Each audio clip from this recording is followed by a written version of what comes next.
In life, a common mistake many people make is sharing too much about themselves with others. They tell everything when they're happy, everything when they're sad, and even their plans. But sometimes those very things they say can lead to misunderstandings, judgments, or even hurt. Not everyone is bad, but not everyone is insightful enough to understand and protect you. In today's video, we'll explore why keeping some things to yourself is important and how to live openly, but with boundaries, sincerely, but safely. If you want to live more wisely in relationships and protect yourself, subscribe to the Simple Philosophy channel to follow more meaningful content. In life, sharing emotions and personal stories is a very natural need. Humans are not completely isolated individuals. They always need connection, understanding, and a sense of belonging. However, there is a fine line between healthy sharing and excessive sharing. Without recognizing this, sincerity can inadvertently become a weakness, leaving you vulnerable. Why do people tend to share too much? Because everyone needs to be listened to, understood, and acknowledged. When we meet someone who makes us feel safe, we are more likely to open up without overthinking things. Everyone has moments when they want to pour out their heart. When you meet someone who is a good listener, non-judgmental, it makes you feel comfortable. It's easy to feel like this is a safe place to open up. In that moment, emotion takes over reason. Sharing brings a sense of relief. When we can express what we've been holding inside, we feel a sense of liberation. That's why many people feel like talking more and more. And the more they share, the deeper they delve into their private lives. Furthermore, the need for recognition is also a powerful factor. When we share our stories and receive empathy, comfort, or attention, we feel valued. That feeling easily leads us to continue opening up uncontrollably. Another reason is the confusion between quick connection and genuine trust. There are conversations that make us feel close after only a short time. We think we understand the other person, and they understand us too. But in reality, trust takes time, not just fleeting emotions. Without experience or observation, people easily misjudge the safety of a relationship. As a result, they share more than necessary without realizing the risks. Sharing isn't wrong, but it needs to be done with the right people and in the right way. Sincerity is valuable, but without limits, it can make you vulnerable in relationships that lack sufficient trust. Sharing is an important part of connection. Without sharing, people struggle to understand each other. But sharing doesn't mean telling everything to just anyone. The difference lies in who you choose to share with and to what extent. Not everyone is capable of retaining information, understanding the story correctly, or putting themselves in your shoes. Some listen simply to know, some listen to judge, and some listen to use that information in ways you wouldn't expect. When you share too much with people you don't fully trust, you're putting yourself in a vulnerable position. It's not that you're wrong to be sincere, but rather that you haven't chosen the right place to put that sincerity. The right person isn't just someone who makes you feel comfortable, but someone who has proven their trustworthiness over time. They keep their word, show respect, and don't use what you share to hurt you. Appropriateness is also very important. Even with close friends and family, sharing needs to have limits. Not everything you think needs to be said. Not every emotion needs to be expressed immediately. Keeping some things to yourself isn't about hiding them, it's about protecting them. It gives you space to think, to better understand your emotions before revealing them. A person with inner strength usually knows how to choose what they share. They don't speak to relieve immediate stress, but consider whether it's necessary, appropriate, and timely. This doesn't distance them. On the contrary, it deepens their relationships, because when they share, it's something they've thought about, chosen carefully, and that's meaningful. One consequence of sharing too much is that you may feel regret. After the emotions subside, you realize you said things that were too personal or said them without thinking. This feeling can cause you to withdraw or lose trust in others. Furthermore, uncontrolled sharing can diminish the value of your words. When you talk too much, it becomes difficult for others to discern what is important. Conversely, when you speak selectively, your words are generally heard more often. The important thing isn't how much you share, but whether you are conscious about what you share. You understand why you're speaking, who you're speaking to, and to what extent you're speaking. A practical way to regulate your speech is to pause before sharing. When you want to say something, Ask yourself why you're saying it. Is it because you want to be understood, or simply because of a rising emotion? Is this person trustworthy enough? Does this need to be said immediately, with just a few seconds of thought? You can avoid many unnecessary situations. Ultimately, sharing is an art. It's not just about saying things, but about knowing when to say them, to whom to say them, and where to say them. When you master that, you maintain your sincerity while protecting yourself.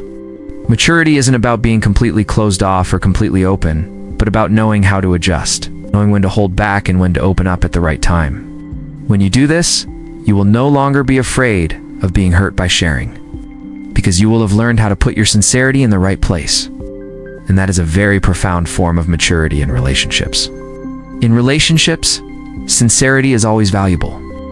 But if it's not accompanied by discernment, it can lead you into unforeseen and disadvantageous situations. Not everyone has bad intentions, but not everyone has the understanding, depth, responsibility to uphold the trust you've placed in them. When others know too much, you risk losing your advantage. In many situations, information is power. When others understand your weaknesses, thoughts, and plans, they can unintentionally or intentionally harm you. In life, mutual understanding isn't always beneficial. Some information, when given in the right place, can create connections. But if given to the wrong person or at the wrong time, it can become a weakness. When you share too much about uncertain plans, you're easily influenced by other people's opinions. Some offer sincere advice, but others may unintentionally cause you to waver. When you're not yet confident, it's easy to change direction because of just a few words. Furthermore, when others become aware of your weaknesses, they may view you through that lens. Even if they don't mean any harm, their attitude towards you may change. They might no longer see you holistically, but instead focus only on the things you've revealed. In some cases, information can be misused. Not everyone can keep things confidential. Some people might inadvertently tell your story to others, not thinking it could embarrass you. Others might use that information to judge or make comparisons. When relationships change, what was once a close shared experience can become something that hurts.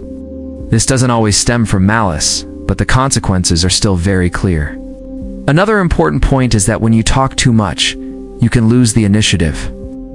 Others know what you're thinking, what you're planning, and where you are on your journey. This makes it difficult to maintain flexibility and surprise.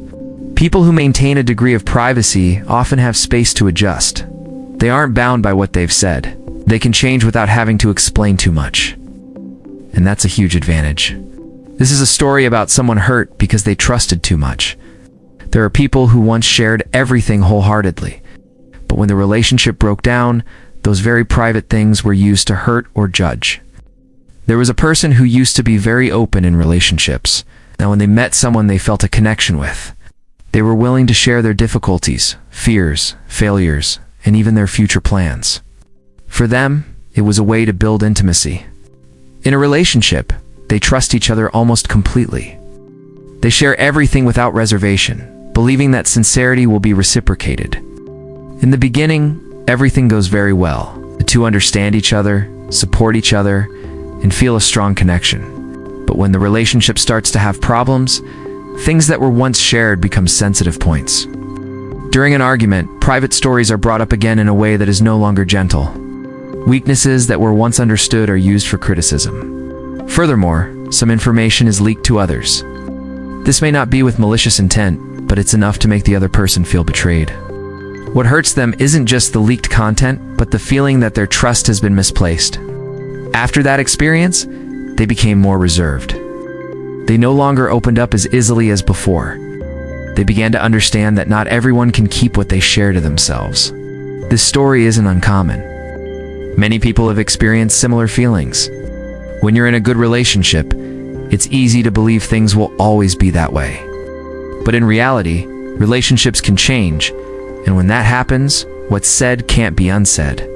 The lesson isn't about stopping trusting people altogether, but about learning to trust consciously. It's not about closing yourself off, but about opening up step by step. It's not about keeping your distance from everyone, but about choosing the right people at the right time. Trust needs to be built over time, not just through words, but through actions. A trustworthy person is consistent, maintains respect, and doesn't make you feel insecure when you share things with them. It's important to keep a part of yourself to yourself, not because you don't trust anyone, but because you need your own inner space. That space helps you think, adjust, and understand yourself better. Keeping things to yourself doesn't make you lonely, it makes you stronger. When you're not completely dependent on sharing to relieve stress, you gain more ability to process your emotions yourself. And that helps you avoid getting caught up in relationships that aren't stable enough. Ultimately, maturity in relationships isn't about how much you share, but about knowing when to share and when to keep things to yourself. You can still be sincere, but you don't need to expose everything. When you know how to set boundaries, you not only protect yourself, but also earn the respect of others. They understand that you have depth, principles, and are not easily swayed by fleeting emotions. And that's what helps you maintain control, security, and better quality relationships in life. In relationships, being overly open isn't always the best approach, nor is keeping your distance necessarily a sign of coldness. Some people go through many life challenges and gradually learn to live in a very balanced way. They remain friendly and approachable, but they don't let themselves be swept away by emotions, stories, or external influences. That's a very profound form of maturity.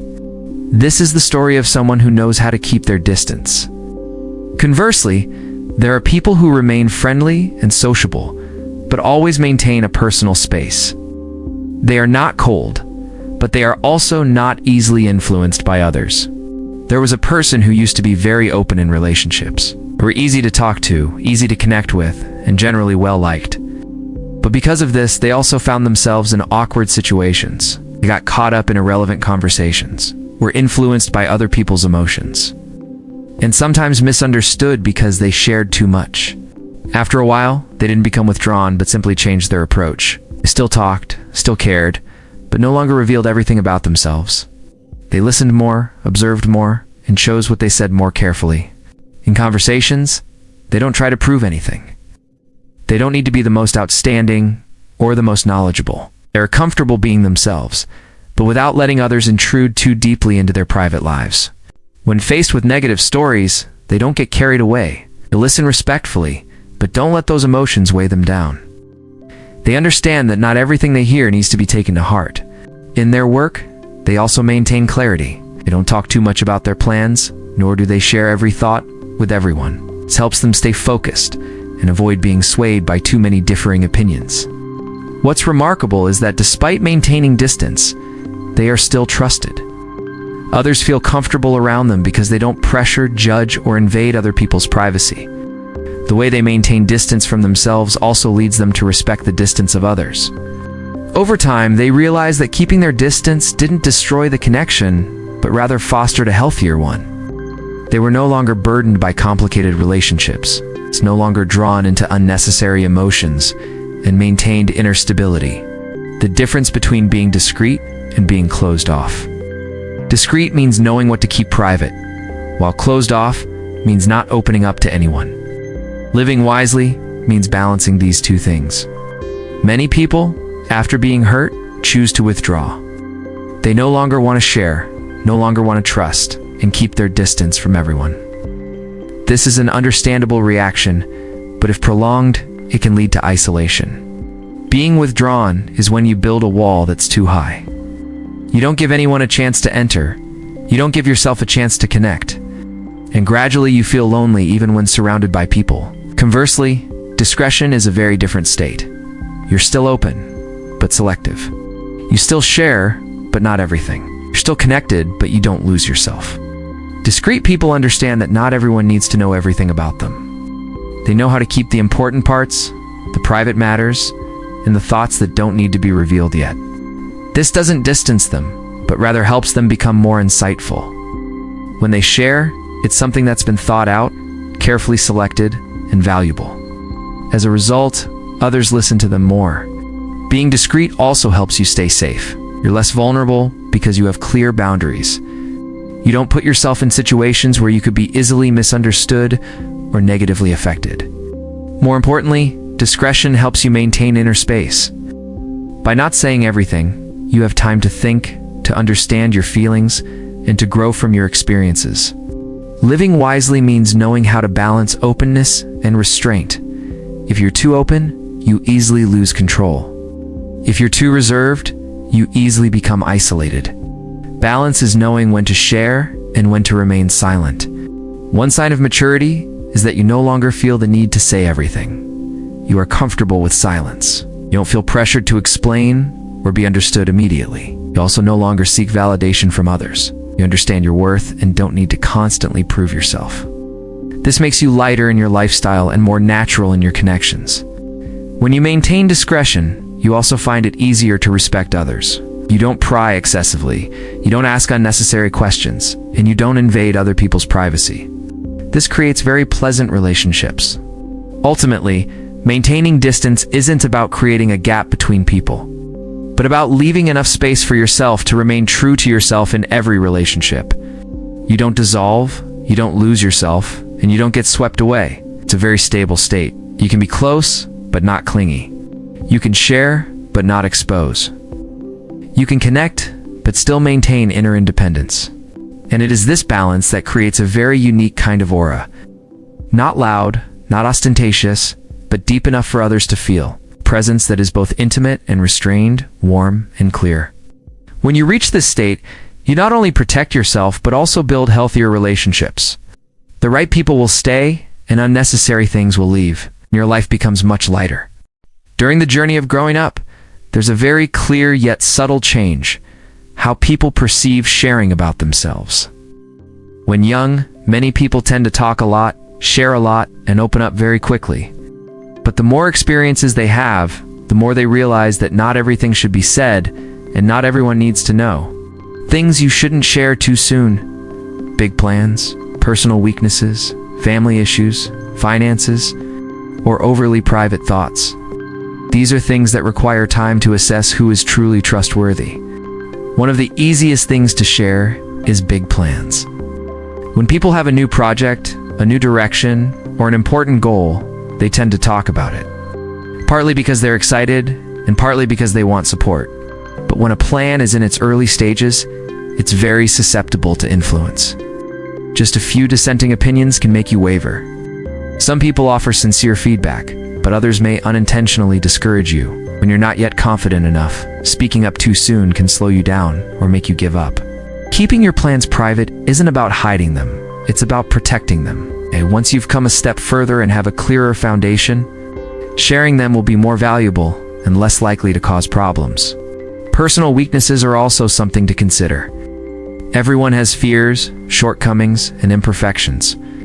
Sharing with the right people can help you be understood. But sharing with the wrong people can lead to judgment or unfair perception. Not everyone is perceptive enough to understand a weakness without labeling you. Some people will remember it forever and view you through that lens even if you've changed. Family matters are a very sensitive topic.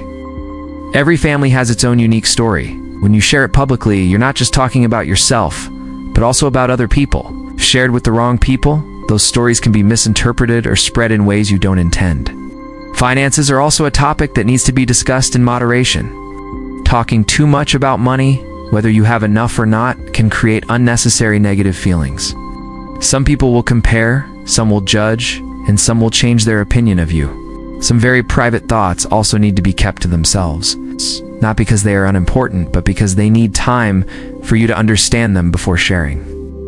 When things aren't clear, speaking them out might lead to misunderstandings or make you uncomfortable afterward. All of this isn't about forbidding sharing, but rather reminding you to choose the right time and people. Trust needs to be built. It can't be decided in just a few conversations. Why do people talk less about themselves as they get older?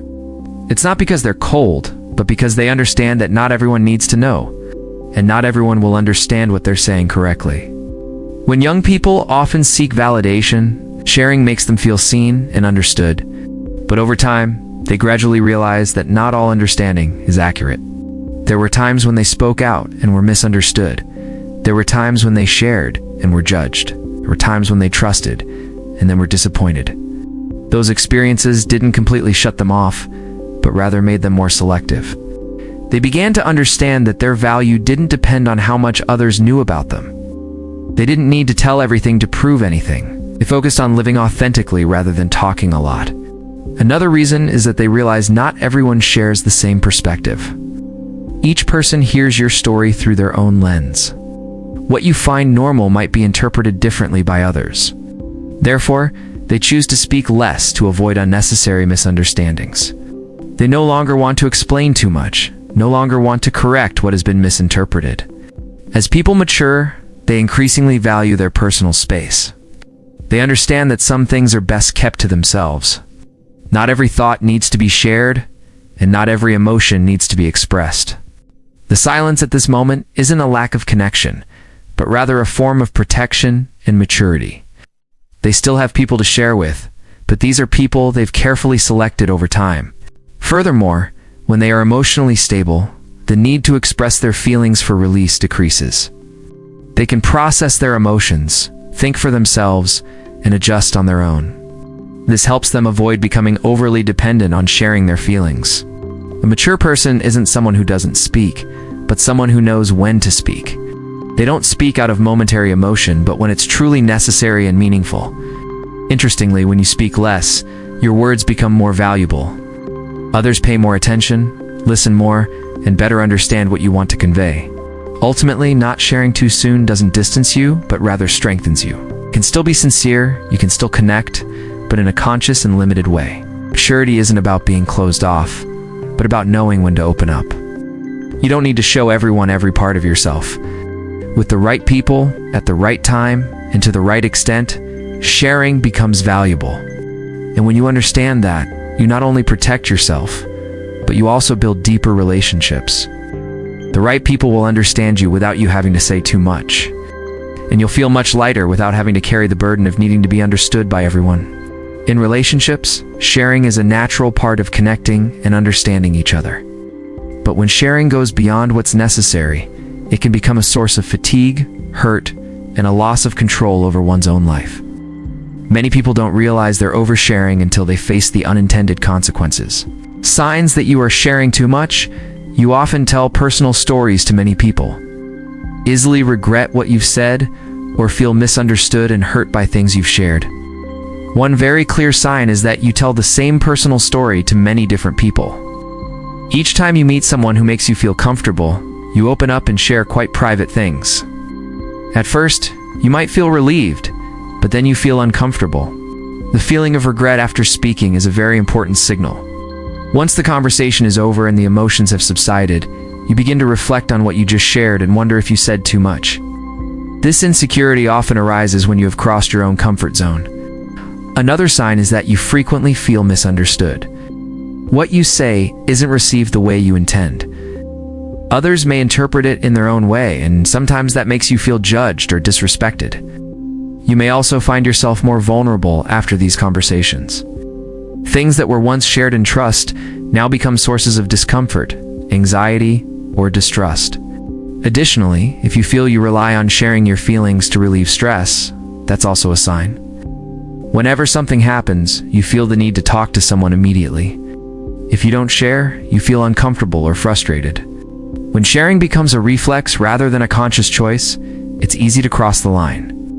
And this not only affects your emotions, but also how others perceive you. Another consequence is that you may lose your privacy. When too many people know your story, it becomes difficult to control the information. There are things you only want to tell one person, but then they spread in ways you didn't intend. The first method is to be selective about who you share with. Not everyone deserves to hear your story. Observe their timing, actions, and how they keep secrets before opening up more deeply. The first thing to do isn't to stop sharing altogether, but to learn how to be selective. Not everyone who makes you feel comfortable is the right person to open up deeply to. Take the time to observe. A trustworthy person is not only judged by their words, but by their actions over time. Do they keep their promises? Do they respect others? Do they speak ill of others when they are not present? These things clearly reflect how they will handle your story. Time is a crucial factor. Trust shouldn't be given too quickly. No matter how good the connection feels, give the relationship enough time to prove its stability. A trustworthy person will be consistent over time, not just good for a few moments. The way they keep secrets is also a clear indicator. If someone frequently tells you about other people's private lives, It's not a sign of closeness, but a warning sign. It's highly likely your story will be told in a similar way. Additionally, pay attention to how they react when you share small things.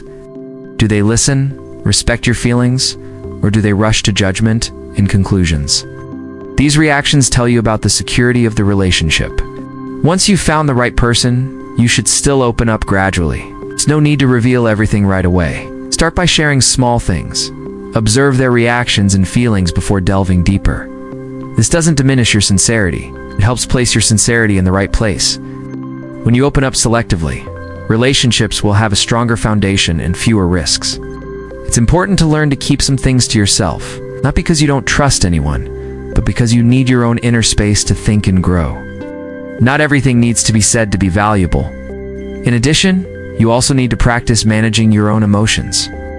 When you're not completely dependent on sharing to relieve stress, you'll be more proactive. You can choose when to speak up and when to keep it to yourself. One simple way is to pause before sharing. When you want to tell something, ask yourself why you want to say it. Is it necessary? Is this the right person for this? And are you ready for others to know this? With just a few seconds of thought, you can avoid many unnecessary situations. Ultimately, choosing who to share with isn't about becoming suspicious of everyone, but about becoming more discerning. You can still connect. You can still be sincere, but in a conscious way. Maturity isn't about how much you talk, but about understanding the value of what you say. When you know how to choose the right people at the right time and at the right level, sharing becomes a strength, not a weakness. And when you do that, you'll feel lighter, safer, and more secure in your relationships. No more regrets after every word. No more worries about being misunderstood. But instead, peace of mind knowing how to protect yourself. In the journey of growing up, one of the important but often overlooked skills is knowing when to stop sharing and when to keep some things to yourself. Many people think that openness is the key to all relationships, but in reality, without limits, talking too much can exhaust you. Strip away your privacy and sometimes even weaken you without you realizing it. The second method is to learn when to stop. In every conversation, ask yourself if you've said enough. There's no need to tell everything just to fill the gap. In communication, there's an invisible pressure to keep the conversation going. When silences occur, many people feel uncomfortable and try to say something more to fill the gap. It is at such times that we are more likely to say things that aren't really necessary. Learning when to stop starts with realizing that silence isn't necessarily a bad thing. A moment of silence sometimes gives both parties space to think and feel. It doesn't diminish the conversation. On the contrary, it can deepen it. When you tell a story, observe your audience's reaction. If they understand and grasp the main point, you don't need to add too many details. Extending the story just to finish it often loses its conciseness and sometimes tires the listener. A simple question you can ask yourself is what I'm about to say really necessary? If I don't say it, will it have any consequences? If the answer is no, you can absolutely choose to remain silent. Knowing when to stop is also a way to conserve energy. When you don't talk too much, you don't get caught up in explaining, justifying, or clarifying unnecessary things. You maintain a gentle approach to communication. Furthermore, speaking less gives your words more weight. When you don't share constantly, each time you speak, others pay more attention. They know that what you say has likely been thought out. Another benefit of knowing when to stop is that you reduce the likelihood of regretting your words after the conversation. Many people realize they've talked too much only after they've finished. If you know when to stop, you'll avoid that feeling. This doesn't mean you have to be reserved or unnatural. You can still be comfortable, but within limits where you feel safe. Being natural doesn't mean saying everything. One practice is to get used to ending a conversation at a reasonable point. Once you've conveyed the main point, you can switch to listening or let the conversation flow. There's no need to prolong it just because you're afraid of the silence. The third method is to keep some things to yourself. There are thoughts, goals, and feelings that should be kept private so that you can understand and develop them on your own. This helps you become more independent and less reliant on external judgment.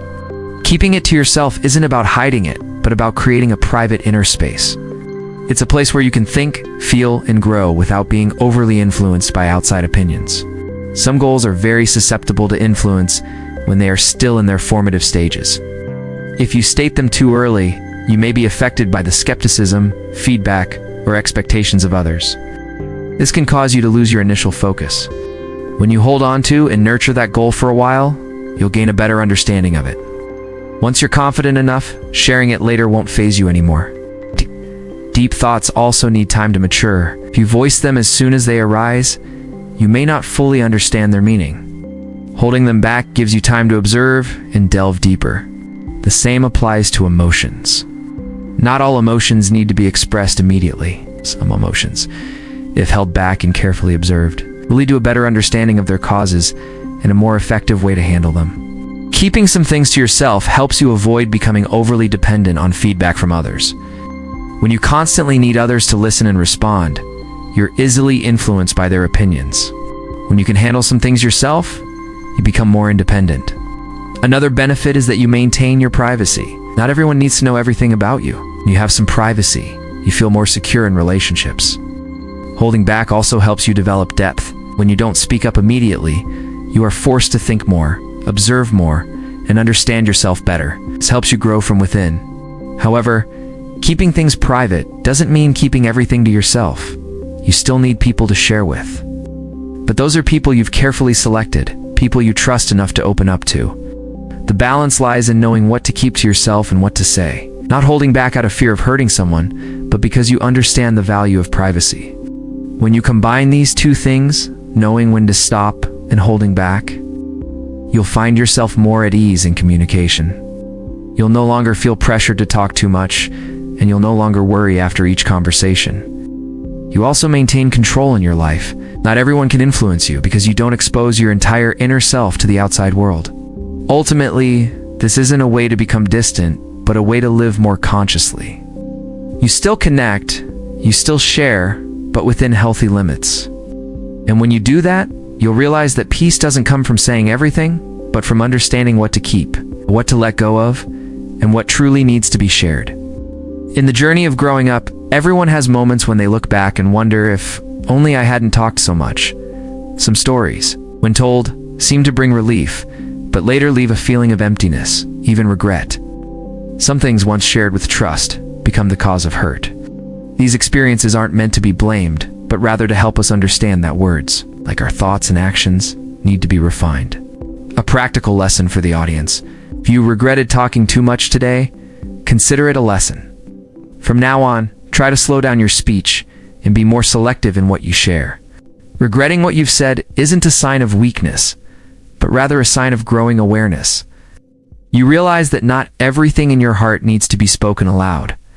You begin to see that words carry weight and can have longer-lasting consequences than you initially thought. The important thing isn't how much you've said, but what you've learned from it. If you choose to look back calmly, you'll clearly see the times you opened up too quickly, the people you trusted too soon, and the things you should have kept to yourself. From there, you can begin to change subtly. You don't need to become completely silent. You don't need to be completely withdrawn from everyone. Just slow down a little in your speech. Before sharing, give yourself a short pause to think. That pause doesn't make you lose your spontaneity. Instead, it helps you become more clear-headed. Begin to distinguish between fleeting emotions and what truly needs to be said. You also gradually realize that not everyone needs to know everything about you. Being selective in what you share is also a form of self-respect. When you know how to keep what's important to yourself, you're protecting your own value. You're no longer putting yourself in situations where you're easily misunderstood or judged. A small but significant change is that you begin to feel comfortable with not saying everything. Previously, you might have felt the need to tell the whole story to be understood. But now, you understand that not everyone needs to understand you completely. You also no longer feel pressure to explain too much. There are things that others don't understand, and you don't need to try to make them understand at all costs. This calmness helps you feel much lighter. When you slow down in your speech, you also begin to listen more. You listen not only to others, but also to yourself. You gain a better understanding of your own feelings, your motivations, and what truly matters to you. This change doesn't happen overnight, but little by little, you'll find yourself becoming more stable. You're no longer caught up in the need to share to relieve stress, but can maintain a stable inner space for yourself. In summary, The deeper meaning is that the more you talk about yourself, the more you'll be understood. Sometimes, the more you keep your thoughts to yourself, the more respected and secure you'll be in life. Many people used to think that the more you share, the deeper the connection. This is true in some cases, but not always. When sharing is limitless, you can inadvertently disrupt the balance in a relationship. The truth is, understanding doesn't come from the quantity of information, but from the quality of connection. A few things shared at the right time, with the right people, can be far more valuable than saying everything. When you know how to maintain some privacy, you create the necessary space for others to respect you. They don't know everything, so they won't easily judge you hastily. You preserve your privacy, and that brings a sense of security. This sense of security comes not only from the outside, but also from within. You no longer worry about someone knowing too much, no longer have to think about what you've said. You feel lighter because you've learned how to set boundaries. Interestingly, when you speak less, others pay more attention to you. Your words no longer just wander aimlessly, but carry more weight. Every time you share, others sense the careful selection and thoughtful consideration behind it. Keeping things to yourself doesn't make you distant, and it makes you more profound. You don't need to show everything to prove your worth. It's your calmness and discretion that create a unique kind of attraction. When you stop talking so much about yourself, you also stop depending on others to understand you. You understand yourself first, and that's far more important. You don't need constant validation to feel good. Life becomes lighter when you don't feel the need to share everything. You are selective. You keep things to yourself, and you only open up to those who truly deserve it. This helps you build higher quality relationships. The right people won't need you to say much to understand you. They sense it through how you live, how you treat others, and how you are present. The connection then shifts from words to empathy. Ultimately, knowing when to hold back isn't a sign of insincerity, but rather a form of maturity. You're still sincere, but no longer naive. You're still open, but with boundaries. You're still connected, but without losing yourself. And when you achieve that balance, you will find yourself safer, more respected, and more at peace in your own life. Not because you speak less, but because you have come to understand the value of what to say and what to keep to yourself. Being sincere doesn't mean telling everything. There are things you keep to yourself, not because you're hiding something, but because you know how to protect yourself. When you learn to set limits on what you share, you'll be less hurt, less misunderstood, and more stable in your relationships. If you found this video valuable, please like, share, and subscribe to the Simple Philosophy channel to live more subtly and wisely each day.